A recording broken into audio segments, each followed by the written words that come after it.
Bonsoir à toutes et à tous, bienvenue dans ce rendez-vous de l'ADF en direct sur Facebook et sur YouTube. C'est un plaisir de vous retrouver pour ce second numéro de l'année 2021 de ces rendez-vous de l'ADF.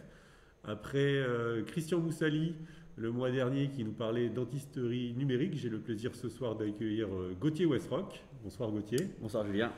Gauthier, tu es praticien libéral exerçant à Marseille, tu es ancien assistant de la faculté de Marseille, un conférencier connu et reconnu dans le domaine de la dentisterie adhésive.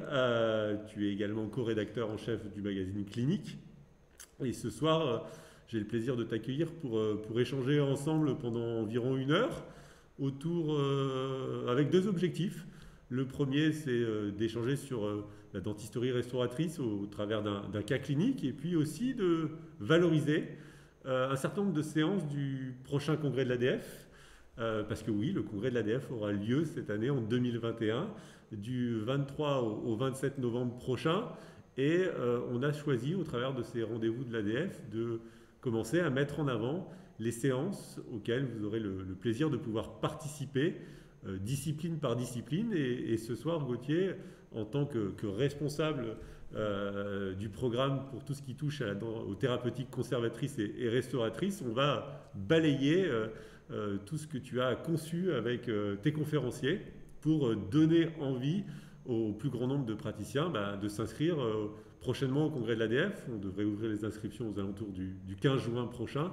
Donc ce soir, on aura le plaisir de vous faire découvrir en avant-première tout ce qu'on a longuement maturé maintenant, parce que ça fait 18 mois qu'on bosse sur ce programme, après malheureusement le report de l'édition 2020. Et maintenant, on a vraiment hâte de vous retrouver et de vous présenter toutes ces nouveautés. Je te laisse la parole. Merci Julien. Bonsoir à toutes et à tous. Déjà tout d'abord, merci pour ton invitation. Merci à l'ADF de me faire l'honneur d'être, de siéger un petit peu au comité, notamment à travers ce rôle d'expert. Et on va essayer ce soir, en tout cas, à travers un cas clinique, de se poser des questions, essayer de balayer le programme qu'on a conçu malgré ces circonstances le meilleur qui soit possible. Et pour ça, j'ai décidé de vous montrer un cas clinique. Un cas clinique qui m'a fait poser de nombreuses questions tout au long des étapes. Et toutes ces questions qu'on se pose dans notre pratique quotidienne, on va voir qu'à chaque étape, une décision différente aurait pu être prise.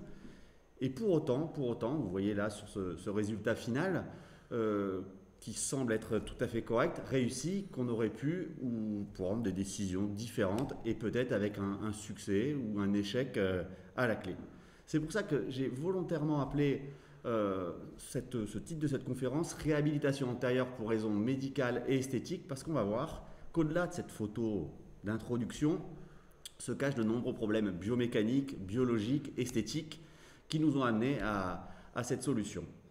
Donc c'est un cas que j'ai fait dans mon cabinet. Donc tout ce que vous allez voir là, c'est réalisé dans ma pratique privée avec tous les ennuis qu'on peut avoir, notamment au niveau des films que je vais faire, au niveau des photos. Donc il me faudra me pardonner quelques petites imperfections. Mais au final, on va pouvoir se poser quelques questions et j'espère ce soir pouvoir en répondre à quelques-unes aussi. Alors évidemment, pendant toute cette conférence, vous avez la possibilité d'interroger, d'interpeller Gauthier par l'intermédiaire des réseaux sociaux, par vos commentaires sur Facebook et évidemment, on aura le plaisir de vous répondre au fur et à mesure en fonction de ces questions. Et comme toutes les réhabilitations du secteur antérieur, on va commencer par une analyse esthétique de la situation. C'est une dame d'une cinquantaine d'années qui se présente à la consultation. Pas forcément pour les problèmes esthétiques, ça on va le voir un petit peu plus loin, mais en tout cas avec un problème qu'elle juge disgracieuse au niveau de la 11. On est tous aujourd'hui un petit peu des experts en esthétique et on peut voir sur cette CCM, en tout cas sur la 11, qui pour ma part je trouvais assez réussie. Elle a 10-15 ans d'âge. On a quand même une CCM avec de la translucidité, une macrogéographie, toutes ces choses-là, c'est plutôt pas mal. Mais pour la patiente, on a un problème de dimension. Elle trouve la 11 légèrement plus large que la 21. Elle la trouve un petit peu moins translucide, avec notamment au niveau du bord libre. Et elle juge disgracieux les composites, c'est des composites transversaux, des classes 4, hein. Donc c'est des restaurations extrêmement difficiles à reconstruire en méthode directe. Ça, il faut le prendre en compte dans notre décision thérapeutique. Avec des légères dysplasies, ça c'est pas gênant. Mais surtout, et on le voit mal sur cette photo, on a la 21 qui est placée en palatin par rapport à la 11. Et ça va aussi dans notre projet esthétique influer énormément. On peut remarquer aussi 12 et 22, deux CCM qui sont fortement bien intégrés, je pense. Donc le vrai souci se résume à l'esthétique de nos deux centrales et à essayer de retrouver un certain équilibre. Elle ne consulte pas forcément, en tout cas sa raison première de consultation, ce n'est pas forcément l'esthétique. Sa raison première de consultation, on va le voir tout à l'heure, ce sera la biologie. En revanche, si on veut sur l'esthétique approfondir ces questions, notamment au niveau des proportions dentaires, au niveau des solutions à avoir, on vous a à l'ADF, avec le responsable scientifique Bernard Lapostole, concocté une séance avec deux conférenciers aujourd'hui en France qui ne font plus débat sur approche et sensibilité pour recréer un sourire. Et je pense réellement, quand on est face à ce type de situation, il faut un canevas, il faut de l'expérience, et qui de mieux que Jean-François Lasserre et Stéphane Koubi pour nous aiguiller sur la bonne direction. Au niveau biologie, j'en parlais, au niveau biologie, on a affaire à un inlay-corps, en tout cas une CCM posée sur une infrastructure métallique. Alors inlay-corps, ça a l'air d'être un inlay-corps, pas une Richmond on va dire, avec un tenon préfabriqué, un traitement d'eau. Il est présent. Le vrai souci de la patiente, c'est que depuis 2-3 ans, elle se plaint de douleurs un petit peu sourdes. Et on peut voir, il n'y a pas besoin d'un Newton scan pour voir qu'on a une lésion périapicale, juste ici, là. Et c'est ça qui, en fait, amène la patiente à consulter. Et là, c'est difficile. La décision est difficile parce que plusieurs options vont pouvoir s'ouvrir à nous. Démonter la couronne, démonter l'inlay-corps ou retraiter, ou tout simplement faire une chirurgie à rétro. Quand on sait les progrès des chirurgies à rétro aujourd'hui, c'est tout à fait envisageable. Pour répondre à cette question, il faut verser avec des gens qui ont de l'expérience, et quoi de mieux que ces séances grands débats. Ça, c'est assez formidable parce que pour savoir où on va, il faut savoir d'où on vient. Et on a des personnes de grande qualité qui vont nous faire partager leur expérience, notamment avec ces séances grands débats d'1h30 de Pertot, tout le monde le connaît maintenant, tout le monde le reconnaît, et animé par Ludovic Pommel. 30 ans de recul pour répondre, savoir si j'ai eu raison ou pas dans ma future décision de traitement. Je pense que cette séance pourra nous apporter la réponse. Ces séances grand débat sont d'ailleurs une des nouveautés pédagogiques oui, proposées pour cette édition 2021, et vous en retrouverez un certain nombre dans différentes disciplines, avec à chaque fois un expert vraiment unanime sur le sujet qui va faire bénéficier, qui va être un peu poussé dans ses retranchements, oui, puisque c'est le but de ce débat et tout le rôle joué par l'animateur, de partager ces années de recul clinique, 30 ans pour Willem Pertot, mais on verra aussi dans d'autres séances, à chaque fois on a des praticiens qui ont un vrai recul et une certaine expérience à partager avec l'ensemble des confrères et des consoeurs. Donc, face à ce dilemme, il faut juger du rapport bénéfice-risque. Quand on démonte une infrastructure, que ce soit la coiffe ou l'inlay-corps, ou quel que soit le tenant, il faut mesurer le rapport bénéfice-risque et tout d'abord regarder la coiffe. Quel matériau? Si on a une coiffe métallique, c'est généralement au niveau antérieur, ça ne me concerne pas, mais la découpe et un écartement, généralement, ce sont des couronnes qui s'enlèvent facilement. Les couronnes céramo-métalliques, on procède exactement de la même manière. Attention, au niveau antérieur, si on tombe sur une coiffe Richmond, c'est-à-dire où l'infrastructure est soudée avec la coiffe, là, et c'est très difficile à savoir avant, mais en tout cas, c'est beaucoup plus dur. Et pour les coiffes céramo-céramiques, deux types, une zircone, ça procède du même procédé que les coiffes céramo-métalliques, avec une découpe et un écartement. Les céramiques collées, là, on n'a pas le choix, de type vitrocéramique, il va falloir détruire jusqu'au dernier morceau de la coiffe si celle-ci est bien collée. Dans le cas présent, c'est une CCM. Donc, la procédure que je viens de citer précédemment consiste à réaliser une rainure vestibulaire et ensuite écarter les parois de la coiffe. Bien évidemment, avant de commencer, réalisation technique traditionnelle d'un isomoulage où on prend une empreinte alginate qui nous sécurise toujours parce que quoi qu'il arrive, on sait qu'on va pouvoir réaliser un provisoire. Première action, c'est on vient à l'aide d'une fraise tronconique diamantée, on vient créer une rainure dans la céramique, dans le matériau cosmétique de la céramique jusqu'à atteindre l'infrastructure métallique. Donc ça se fait avec un spray. Important, c'est d'éviter que la céramique s'écaille et demander aux patients effectivement de fermer les yeux, de mettre des lunettes de protection parce que les bris de céramique peuvent partir et occasionner des dommages. On arrive sur l'infrastructure métallique, à en juger par la couleur de l'infrastructure métallique, on sait qu'on va tomber sur une infrastructure de type nickel-chrome, donc assez rigide par rapport notamment à de l'or. Une fraise transmétal. Une fraise transmétal sous spray, et c'est là où la difficulté peut commencer. Ça vibre, le patient doit être prévenu, ça va vibrer, il peut prendre peur, il ne faut surtout pas qu'il bouge. Et sous spray, on vient découper et essayer d'apercevoir le joint entre notre coiffe et l'infrastructure métallique.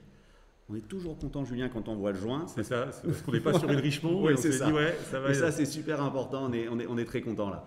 Et généralement, quand on voit un joint en plus de ciment de scellement, c'est encore mieux parce qu'on sait que c'est friable et qu'on va pouvoir, ça va faciliter les opérations. Donc, ben voilà, là, et ce qui est très important, c'est que notre rainure doit faire toute la face vestibulaire. Si elle ne fait pas toute la face vestibulaire, ça ne peut pas s'écarter. Et là, j'emploie un matériau que j'aime bien, c'est une petite pince d'écartement avec des morts qui s'écartent les uns aux autres, un petit peu comme ça, là, crac. Voilà, on va le voir là. Et ça vient écarter les parois de la coiffe, voilà, qui se met à bouger. Normalement, ça suffit à enlever. Ça suffit parce que c'est redoutable comme instrument. Hein. Là, elle a bien bougé et je vais la rage couronne que j'emploie juste à la fin, hein, parce que voilà, pour pas qu'elle tombe dans la bouche du patient, parce que là, ce serait pas admissible. Et on tombe sur notre infrastructure métallique et qui, je ne sais pas ce que tu en penses, Julien, pour moi, elle a une allure un petit peu bizarre parce qu'on se dit, avec autant de parois dentaires au niveau vestibulaire, quelle idée d'aller mettre un tenon. Et puis la deuxième question, de se dire comment je vais réussir à démonter cette inlay core avec autant de parois dentaires sans créer de dégâts. Il aurait peut-être fallu là, parce que dans la décision qu'on a décidée au départ, c'est, vous l'avez compris, de ne pas faire de chirurgie à rétro, mais essayer de partir sur un traitement par voie orthograde. Donc ça impose d'enlever l'inlay core. Mais il ne faut pas rester dogmatique. À cet endroit du plan de traitement, j'aurais peut-être dû prendre la décision de revoir ma copie, parce que l'inlay core a l'air pas si simple que ça. Pas si simple que ça, en tout cas très destructeur de tissu dentaire. Et il faut qu'on ait toujours cette stratégie, ce canevas, en fonction du tenon qu'on rencontre. Soit on a un screw-post, c'est une vis, quoi. À ce moment-là, il faut détruire le corps coronaire et puis vibrer, et parfois jusqu'au dévissage du tenon, c'est pas très compliqué. L'inlay core, en revanche, lui, va dépendre de deux choses. Soit il est anatomique, soit il est préfabriqué. C'est-à-dire soit il épouse complètement la forme de la racine, soit c'est juste une tige. Dans le cas présent, c'est juste une tige, il n'est pas anatomique, donc a priori plus facile à enlever. On a deux possibilités, on le détruit et on le vibre. Aujourd'hui, il existe aussi des pinces qui sont assez redoutables, notamment le Wamix, qui permet de déposer l'inlay core par traction. Si ça avait été un tenon fibré, il aurait fallu le détruire jusqu'au bout de le tenon. Dans le cas présent, c'est un inlay core. C'est un inlay core et on analyse un petit peu plus la situation clinique. Et qu'est-ce qu'on remarque? On remarque en fait que la paroi vestibulaire, le reste de dentine, il est très très fin. On a déjà ici, par transparence, ou même qu'on voit l'inlay core. Et si on regarde en vue palatin, alors là c'est compliqué. Là c'est compliqué parce qu'on descend en juxta gingival. Donc en fait c'est très trompeur. En vestibulaire, on se dit pourquoi, mais la motivation du praticien précédent a été tout simplement d'aller chercher un ancrage parce que manque de tissu dentinaire en palatin. Pour rester un peu plus précis, ce choix-là, ça interdit les instruments en traction parce que si on avait utilisé la Wamix, il aurait fallu détruire énormément les parois vestibulaires ici pour ancrer les étriers et tirer dessus. Se retrouverait presque à plat en fait, voilà. Entre guillemets. Et donc, voilà. Mais on va voir que finalement, mais on est tous des praticiens, on est tous dans la même galère. Et on va voir comment on a procédé. Alors, je l'ai mis un petit peu en vitesse accélérée parce que sinon on y passait tous ensemble la soirée. La première chose, c'est donc sous spray, c'est toujours les mêmes fraises transmétal, ce qui veut dire que sur ce type d'infrastructure, on passe un certain nombre de fraises transmétal ce qui renvoie à notre vie du cabinet où ce type d'acte, il faut le coter, quoi. Et il faut que ce soit coté dès le départ dans un devis, avec tact et mesure toujours, mais il faut que ce soit coté. Et là, on procède à la destruction. Notez que j'utilise ma main opposée là pour tenir la tête du contre-angle parce que quand on appuie, généralement, il a tendance parfois à fuser dans tous les coins et à pouvoir léser les dents adjacentes. Et là, c'est un jeu de patience. On détruit la tête de l'inlay-corps et on peut, de temps en temps, ça nous arrive, rien qu'avec les vibrations occasionnées par ce type d'instrumentation, l'inlay-corps sort. Ou en tout cas, il est très affaibli au niveau de son joint. Là, en l'occurrence, il n'est pas du tout affaibli et on sent que ça bouge pas et on se dit de plus en plus pourquoi j'ai pas fait de tir à rétro. Mais c'est la vie. Les ultrasons sont employés sous spray et aussi sans spray. Pour une simple et bonne raison que si on coupe l'eau sur les ultrasons, ça va chauffer l'infrastructure métallique et éventuellement avoir un impact sur le joint et faciliter un petit peu le décollement de l'infrastructure. On voit bien que la phase vestibulaire, qui était déjà très fragile, en fait était très très très fine. Elle était super fine, on voit le joint de ciment là. Et là, on attend qu'une seule chose, c'est que ça bouge. C'est que ça bouge, quoi, hein. Donc on travaille sous lunettes, sous binoculaire là. Et tant que ça ne bouge pas, il faut qu'on fraise le tenon à sa portion la plus congrue. Mais attention, il s'agit de respecter l'axe du tenon pour ne pas casser l'infrastructure métallique et laisser le tenon à l'intérieur, par en connaissance de cause. Et on peut voir là que ça y est, ça commence à bouger avec l'alternance entre fraisage, ultrason avec ou sans eau. Et en aucun moment, on vient taper sur le tenon par traction. C'est trop fragile. Le vrai souci, c'est qu'on voit qu'on commence à avoir une petite destruction de la phase vestibulaire. Donc on est très très délicat. Voilà, il bouge. Une partie de la phase vestibulaire a été cassée et on vient récupérer le tenon, voilà, qui est quand même occupé le bon gros tiers de la racine. On finit le nettoyage. Alors là, on finit un nettoyage. Puissance modérée, là, il est hors de question de pleine puissance. On vient enlever le reste de ciment, de scellement de l'inlay-corps. Et voilà. Et là, on est bien embêté. Parce que, encore une fois, c'est notre pratique de tous les jours. On se dit, on a pris des décisions, il faut les assumer. Et on a maintenant une incisive centrale avec très peu de parois, très peu de ce qu'on appelle aujourd'hui de férule effect. Et on peut se poser la question, voilà. On peut se poser la question, voilà, sur ce qui nous reste, de savoir quelle est la décision suivante. Et si on y regarde un petit peu de plus près, on peut même s'apercevoir de la trace ici d'une toute petite fêlure. Si on va avoir bonne conscience, on se dit qu'elle était là déjà avant. Après, on peut très bien se dire que c'est nous qui l'avons fait, mais on ne le saura probablement jamais. Donc on va de l'avant et on se dit, quelle est la solution de choix là-dessus? La solution de choix, pourquoi ça revient? Je suis désolé. La solution de choix, d'abord on réalise, pardon, j'ai un petit peu anticipé, je vais un petit peu vite, mais ce que je vais vous montrer, c'était le provisoire. À partir de ce moment-là, avant de faire la reconstitution, Julien, on va réaliser un provisoire. Si le film veut bien se lancer, voilà.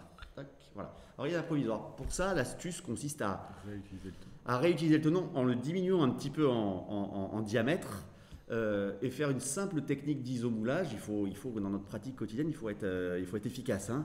Donc on réalise un isomoulage. C'est pas forcément la solution que je préfère, hein, soit dit en passant, parce que pour le traitement en dos et l'étanchéité du traitement en dos, c'est pas forcément la solution de choix. Un isomoulage qui est fait avec une résine bisacryle. Résine bisacryle où on injecte deux teintes différentes en même temps pour essayer d'avoir une désaturation progressive du collet de la dent vers le bord libre, hein.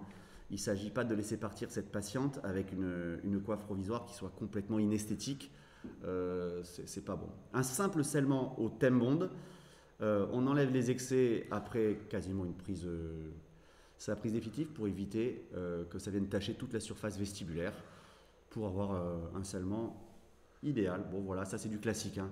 C'est du classique. Et on voit sur cette, je l'ai un petit peu retravaillé, cette désaturation avec une teinte assez saturée à la base pour aller ici vers un petit peu plus blanc. Alors là il y a des petits manques, c'est qu'un provisoire, hein. On a commencé à polir les composites pour que la patiente, quand elle ressort de cette séance où ça a beaucoup vibré, elle soit satisfaite. À partir de là, on réalise un retraitement endodontique C'est mon associé, le docteur Daniel, qui le fait. J'ai la joie de pas en faire au quotidien. Et c'est une chance. Et quelle solution pour reconstruire notre dent? Alors la solution extrême, je l'ai mis, l'extraction. L'extraction, implantation immédiate, mise en esthétique, ainsi de suite, ok. La deuxième solution serait une négression orthodontique, alors difficile à réaliser. Troisième solution, un inlay-corps qui soit avec un alliage précieux ou non précieux. Quatrième reconstitution, une reconstitution collée avec un tenon fibré. Et enfin, la cinquième, c'est ce qu'on appelle aujourd'hui les POM, les presses en métal. Pour information, c'est un tenon, une infrastructure, un tenon métallique avec une pressée de vitrocéramique au niveau coronaire. C'est très en vogue actuellement. En tout état de cause, je pense que tout le monde serait d'accord que sur ce type de situation, je ne sais pas ce que tu en penses Julien, mais il faut au moins un tenon si on décide de conserver la dent. Absolument. Voilà. Donc, la perte de substance que l'on a... Elle est trop importante pour ne pas soutenir le matériau au niveau coronaire. Hein. Alors, on en fait de moins en moins des tenons. Hein, et on sait qu'aujourd'hui, c'est un peu un sujet tabou. Mais dans les cas au niveau antérieur, avec des forces de cisaillement importantes, il faut aller chercher un petit peu d'ancrage. Mais si vous voulez savoir s'il faut faire un collage ou un ancrage, alors là, vous avez une séance de choix sur les séances Master Match. Là aussi, une innovation pédagogique pour 2021. Le but du jeu, c'est pas d'opposer, mais c'est au contraire de confronter deux points de vue sur différentes solutions thérapeutiques. Et dans ce cas précis, on est exactement dans ce que tu décris. Voilà. Collage ou ancrage, avec Franck Decup et deux conférenciers reconnus, réputés, Pascal Demarque et Julien Brousseau, qui vont, l'un va défendre sa chapelle quelque part. Exact, et le but, c'est de voir, on se rend très vite compte qu'en fait, il n'y a pas d'opposition. Il y a des critères de choix et qui basculent d'un côté, dans un sens ou dans l'autre, mais il faut bien les connaître et c'est tout le principe de cette séance. Alors, pour ma part, j'ai été volontiers polémique sur ce cas. Si on devait donner les critères de choix officiels, ce serait en fonction du nombre de parois dentaires restantes. Le discours, on va dire universitaire officiel, c'est entre 2 et 3 parois restantes, on fait un tenon en fibré collé. En dessous, on serait plutôt sur de l'inlay-corps. C'est pas ce que j'ai choisi, donc c'est pour ça qu'il faut assister à ce type de séance, parce que ces critères de choix peuvent être aussi discutés. J'ai choisi de faire un tenon en fibre de verre avec du composite. Un tenon en fibre de verre avec du composite, et on pose donc le champ opératoire. Alors le champ opératoire, qu'il aille sur plusieurs dents ou qu'une seule dent, l'important c'est qu'il soit posé, hein. Le reste on s'en fiche, et qu'il soit étanche. Et pour réaliser un tenon fibré, la règle principale, c'est que le tenon doit flotter au sein du logement radiculaire.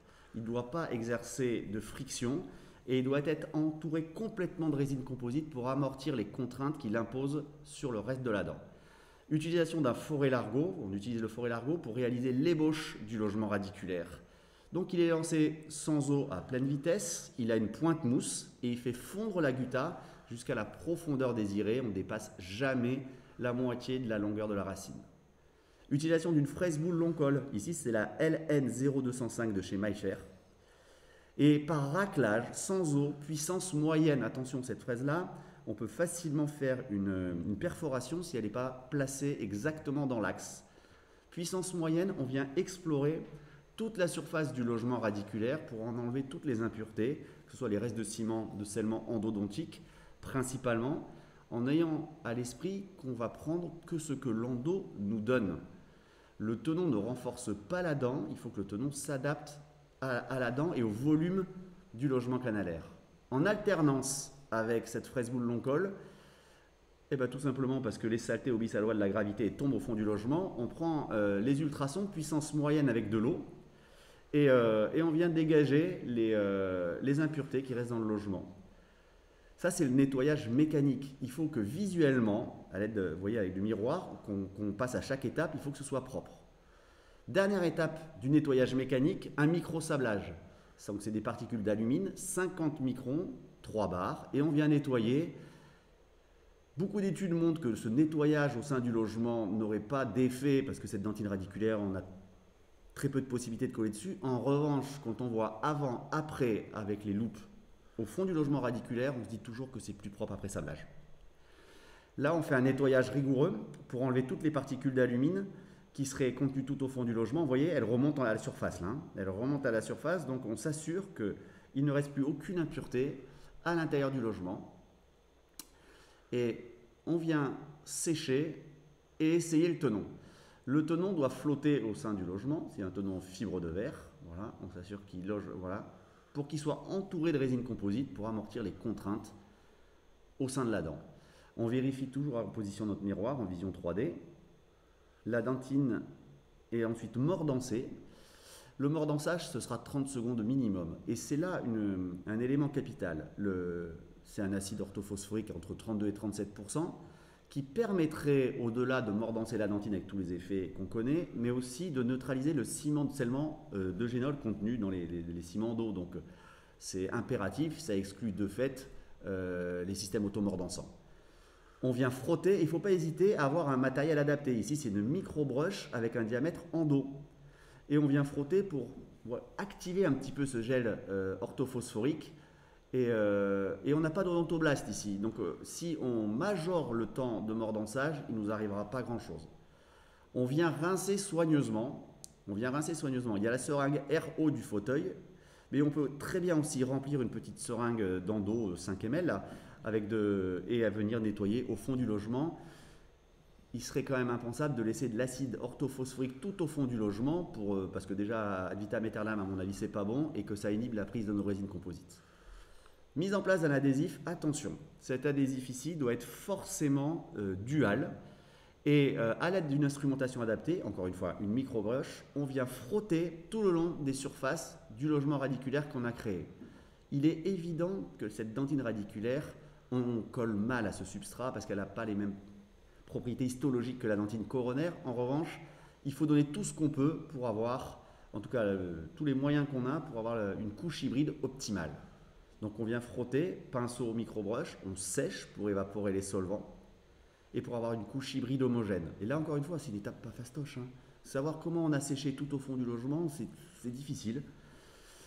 Et on ne photopolymérise pas. C'est un adhésif dual pour éviter l'inclusion ici de lentilles ou de bulles. Et on injecte un composite dual. Selon un mouvement où on vient avec notre petit insert au contact de la gutta, on relève un petit peu et on injecte le logement jusqu'au niveau du plancher, si c'est une dent postérieure, ou en tout cas à l'apparition du composite au niveau antérieur. Et on vient placer notre tenon qui sera parfaitement centré. Et c'est peut-être là la plus grosse difficulté, notamment d'une digue individuelle où on ne voit pas de chaque côté l'angle des dents adjacentes. Et dans le même geste clinique, on finit le remplissage à l'aide de ce composite dual. Quel type de composite dual tu as l'habitude d'utiliser, toi, au cabinet? Tu veux la marque? Ouais. Ici, c'est le Luxaccord de chez DMG. Voilà. Mais il y en aurait plein d'autres, mais il faut le choisir. On le voit pour sa tixotropie. Il y a des là qui sont très fluides, il y en a qui aiment travailler avec des matériaux très fluides, d'autres qui sont un petit peu plus visqueux. Il ne faut pas hésiter parfois à coffrer la reconstitution, sinon le composite il coule. Très très important ici, c'est que vous me voyez photopolymériser tout de suite. Non, pas du tout. On attend 3 minutes avant la photopolymérisation pour que la partie chémopolymérisable de la partie duale soit effectuée. Ça évite d'avoir une traction trop importante au niveau des interfaces sur cette couche hybride dentinaire très très très moyenne. Et la photopolymérisation finale, il est illusoire aussi de penser qu'en photopolymérisant à travers le tenon, on aille photopolymériser jusqu'au composite. C'est pas possible ça. Quand on connaît un petit peu la physique, je ne connais pas grand chose, mais ça me semble logique, quoi. Donc le danger, encore une fois ici, c'est de centrer parfaitement le tenon. Et autre chose, le tenon, remarquez, transfixe toujours le composite. Le tenon est un tuteur du matériau extracoronaire. Il ne faut jamais qu'il soit plus bas que le composite de la reconstitution elle-même. Je ne sais pas si je me suis fait comprendre, mais en tout cas, on ne coupe pas le tenon avant. Exactement. Et il vaut mieux, il transfixe, on va le voir, même si je n'ai pas pris beaucoup de photos, j'ai beaucoup filmé, mais il transfixe la reconstitution. À partir de ce moment-là, voilà. À partir de ce moment-là, on fait une préparation coronopériphérique, on va dire traditionnelle. Et je vous ai montré ici le composite qui entoure parfaitement le tenon, la reprise ici du traitement jusqu'à la longueur de travail idéale. Il est évident que la lésion n'a pas disparu. Radiologiquement, une telle lésion disparaît, espérons, au bout de 6 mois, on va dire. Ce qui va nous guider là, ça va être déjà peut-être d'attendre les 6 mois et de reprendre un cliché pour être sûr que ça a disparu. Et la deuxième chose, c'est la symptomatologie du patient. Si quelques mois après, le patient n'a plus mal et que derrière la radio montre que c'est en bonne voie, on va pouvoir reconstruire dessus. Il y a quand même une question qui se pose sur la forme de préparation que j'ai donnée, et c'est aujourd'hui un grand débat, c'est de savoir est-ce qu'on fait une vertiprep, c'est-à-dire une préparation verticale, ou est-ce qu'on va sur une préparation traditionnelle en forme de congé. Le débat est ouvert. Et on se propose encore une fois à travers cette formule innovante de la Master Match d'1 heure avec un responsable scientifique Antoine Houdin et 2 conférenciers, Pierre Laillant et Louis Maffy-Berthier, de répondre à la question vaut-il mieux une vertiprep, c'est-à-dire BOPT, les préparations biologiquement, là, ou tout simplement un congé.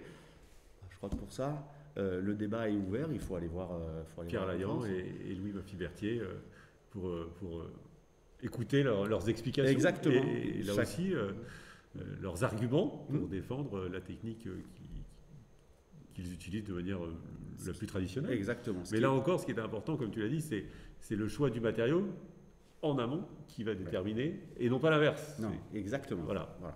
Il se trouve que aussi, si on s'oriente vers ces nouvelles préparations vertiprep, il faut en avoir l'habitude déjà, et il faut avoir un prothésiste qui suive, hein, parce que derrière, sinon, on crée des surcontours et c'est le drame. Donc là, on a attendu quelques mois, on a une disparition des signes cliniques. Et radiologiquement, c'est correct. Et on décide à ce moment-là de réaliser une facette sur la 21. Alors pourquoi on réalise une facette? Parce qu'elle est, n'oubliez pas, en position palatin et qu'il y a 2 composites de classe 4 difficiles à reproduire. Que la 11 était trop étroite. À partir de ce moment-là, on réalise un diagnostic esthétique, un mock-up qu'on met en bouche. Là, il a un petit peu bavé d'ailleurs au niveau central. Hein. Et on fait des préparations contrôlées à travers ce provisoire. Ces préparations contrôlées vont nous permettre tout simplement d'avoir un délabrement tissulaire minimum. Donc on a vu la petite fraise Credley là, de Touati là, qui nous permet de calibrer, de faire des gorges de calibration vestibulaire. Une fraise boule qui ici est d'un diamètre un peu grand. Et ensuite, on marque à l'aide d'un petit porte-mine. Après on enlève le mock-up et on a marqué avant les gorges de calibration. Et ça, on n'a plus qu'à les effacer. Donc on aura, ce qu'il faut comprendre, une préparation qui sera homothétique par rapport au projet esthétique. Ça veut dire qu'on enlève le moins possible de tissu dentaire. Ici, globalement, on sera dans de l'émail quasiment sur toute la surface vestibulaire. Au niveau du bord libre, il faut, pour un aspect de résistance mécanique, mais aussi esthétique, il faut enlever 1,5. Mais attention, dans le mock-up, hein. La question s'est posée de passer ou non les points de contact. Mais regardez bien, quand vous voyez le composite infiltré, qu'il soit en mésial, mais surtout en distal, il est très infiltré, on voit un petit peu un début de carie, on prend la décision de franchir le point de contact pour que tout soit en céramique, tout simplement. Ça se prend en clinique, ça se prend quand on fait les choses là. Et donc on a une surface vestibulaire améllaire. Il va falloir arrondir les angles parce que des restaurations adhésives en céramique ne supportent pas les angles aigus. Et là, une préparation de facettes comme ça, c'est un quart d'heure, 20 minutes, c'est pas long. Hein. C'est pas long à partir du moment où on sait où on va et où on est guidé par notre projet esthétique. C'est relativement simple et il faut bien évidemment que ce soit parfaitement poli pour qu'il y ait l'empreinte la plus idéale possible, qu'elle soit numérique ou traditionnelle en silicone, peu importe. Alors là, on peut voir donc la préparation en... Comment on va appeler ça? On va dire que c'est encore une facette, hein, parce que la partie palatine est intacte. En butt margin, c'est-à-dire une finition à 90 degrés ici, au niveau du bord libre, par rapport au grand axe de la dent. On a notre préparation de tenon fibré ici, avec un petit saignement qui a été provoqué par le polissage. Donc en fait, pour le film, j'étais un peu dégoûté. Mais bon, c'est la vie de tous les jours, hein. C'est la vie, c'est comme ça. On la vit au quotidien et on est tous dans le même bateau. À partir de ce moment, il ne reste plus qu'à faire une empreinte. Et pour savoir si il aurait mieux valu faire des facettes ou des composites antérieurs, encore une fois, master match, 1 heure, vous posez la question que j'ai eu tort de faire une facette et j'aurais mieux fait de refaire les compos, ou effectivement c'était mieux la facette. Alors quoi de mieux que notre ami Frédéric Rowe, hein, tout le monde le connaît, tout le monde sait que ce sera très animé, avec un spécialiste des facettes aujourd'hui, Jean-David Beauchâtel, hein, et Lucille Davant qui défendra les composites. Là, franchement, une master match à pas manquer, riche en enseignements, et vous ferez à ce moment-là votre opinion. J'ai oublié de le citer, parce que l'ADF, on investit tellement de temps et de moyens dans ces TP que les facettes en céramique TP par François Baudit, il ne faut pas rater non plus, hein, il faut s'inscrire, parce que c'est... tous ceux qui ont participé vous le diront, hein, vous allez réellement pouvoir manipuler les matériaux, le matériel. En même temps, il y a une conférence qui se fait en même temps et il vous dicte pas à pas. Donc le TP de 3 heures, il faut pas le rater. Avec quoi, hein. toutes les étapes expliquées, les matériaux utilisés, voilà, les erreurs à ne pas commettre, etc. Donc vraiment un TP complet sur le sujet. Et si vraiment vous êtes un amateur, il y a le même sur les in only, hein. Également. Je vends mes séances. T'as bien raison. Ouais, voilà. Bon, et là, on effectue le collage. Alors, je sais qu'il y en a qui vont voir ce film-là, c'est issu d'un autre cas parce que j'avais pas le film qu'il fallait pour le cas présent, mais c'est exactement la même chose. Vous remarquerez que la préparation, c'est la même, hein. Donc, on pose notre champ opératoire, encore une fois, indispensable, qu'il soit sur plusieurs dents ou sur une seule, peu importe, l'important c'est que ce soit étanche. On essaye la facette d'abord sans champ opératoire et après avec le champ opératoire pour s'assurer de son repositionnement. Le protocole, c'est le même que pour les tenons fibrés, hein, dans son tiroir, il n'y a pas besoin d'avoir beaucoup de produits.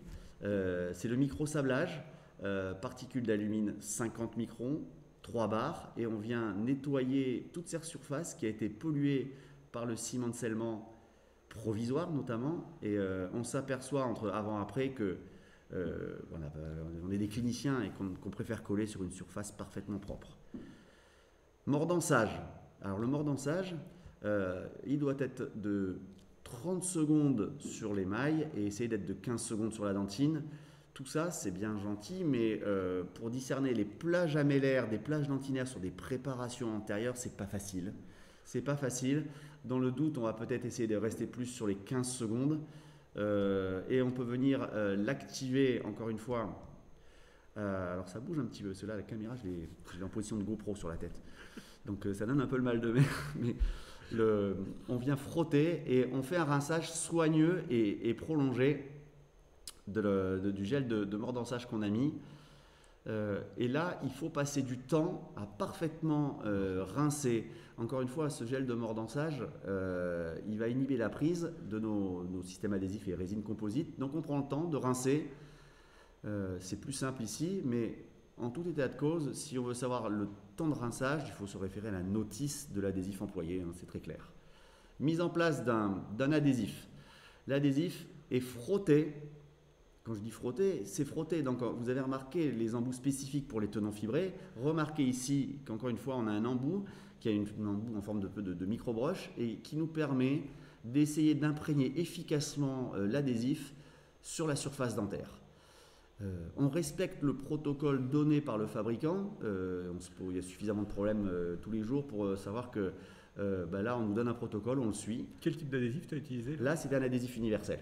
C'était l'adhèse universelle. On vient sécher, encore une fois, c'est des adhésifs qui contiennent de l'eau, et on vient sécher pour évaporer les solvants et avoir une couche hybride homogène, pas de surépaisseur, et on vient photopolymériser. Attention aussi au choix de la lampe, hein. J'insiste dessus, c'est un critère fondamental d'une dentisterie de qualité. Il faut une lampe qui soit d'un grand fabricant. Qui délivre une puissance. Oui, qui délivre une puissance et un spectre large. Collage de la facette est collée donc avec une résine composite. Ça aurait pu être une résine composite de type flow, photopolymérisable ou dual. Chacun se fera un petit peu son idée encore une fois parce que les deux se valent, hein. Ici, c'est un composite dual qui a été utilisé. On pose la facette et on élimine soigneusement les excès parce que c'est un petit peu notre problème une fois que c'est collé et d'essayer de ne pas aller avec les fraises, quand on a des excès, d'aller enlever le glaçage de la céramique qui fait la biocompatibilité avec le parodonte. Donc on prend son temps et on peut passer, tout d'abord ici c'est un petit roll corver, une sonde avec un embout pointu.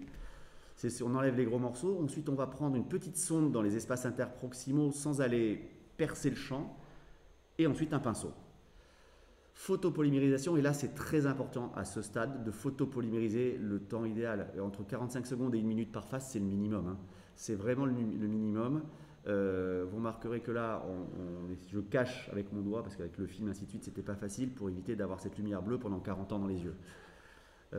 Donc on photopolymérise, on enlève le champ opératoire, et il nous reste à enlever les excès, notamment avec ce qu'on appelle des curettes paro, des 5 à 6 trous, vous voulez, et on évite les instruments rotatifs.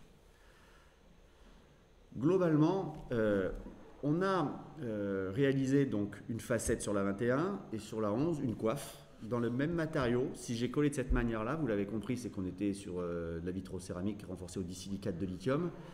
J'ai choisi le même matériau pour les deux, avec un travail de Wilfried Pertot, qui est le frère de Willy Pertot. Donc voilà, c'est une coïncidence. Et là, on a une intégration esthétique qui est bien réussie, que ce soit au niveau parodontal, mais aussi au niveau de la forme. On a ce que voulait la patiente. Un équilibre. On a un équilibre. Alors, c'est pas le travail de l'année, d'accord. On a quand même ici un joint qu'on n'a pas repris ces incisives latérales qui, à mon sens, elles sont très sympas. On a redonné un petit peu d'équilibre dans le visage de la patiente. Parce que quand on voit les yeux à la patiente avec 2 grands yeux verts, c'est très sympa qu'elle ait 2 incisives centrales qui ressortent un tout petit peu.